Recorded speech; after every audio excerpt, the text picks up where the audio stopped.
She was asking for it. I've already got some of you pissed.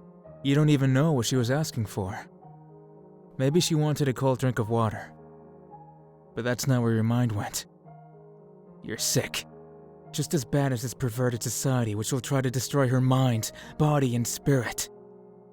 Nothing that happened was her fault. Not the length of her skirt, just above the knee. Not the cut of her blouse. There was still enough room to imagine her curves. Not in the way she walked or talked or anything else. The only thing she was guilty of was having a pretty face. More than a pretty face, really. Flawless porcelain skin, haunting dark eyes, and a smile which would entice an angel into sin. The moment I entered the restaurant and saw her bussing tables, I knew what was in store for her. Maybe not today, although I wouldn't be surprised, considering how she looked bending over that table to wipe it down. Maybe not tomorrow walking home from class, but sooner or later, someone was going to see this goddess and force her into submission. The monsters who do it, you don't think beyond the gratification of the moment. How good it would feel to hold her down while you strip her bare. How soft the skin of her thighs would feel when you crush them in your hands.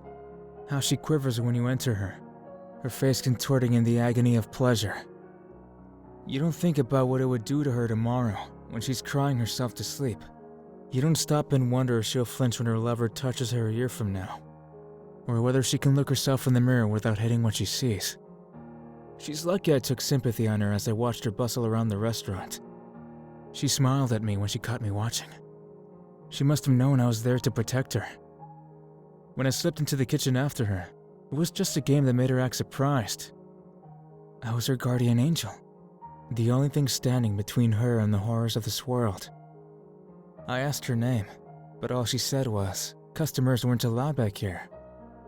It's good that she was shy, but it wouldn't be enough. Not with a pretty face like that. Even draining the old cooking grease to take outside, she looked like a model.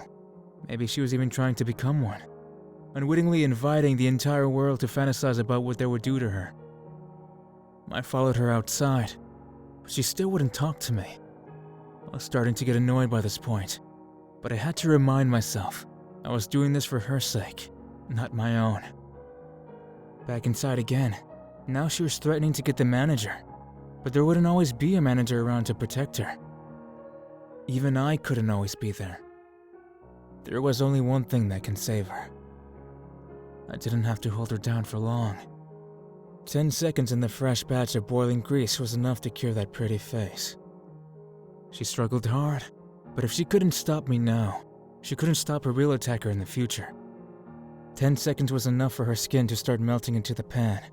No one was going to hurt her now. Not how she looked after I was done with her.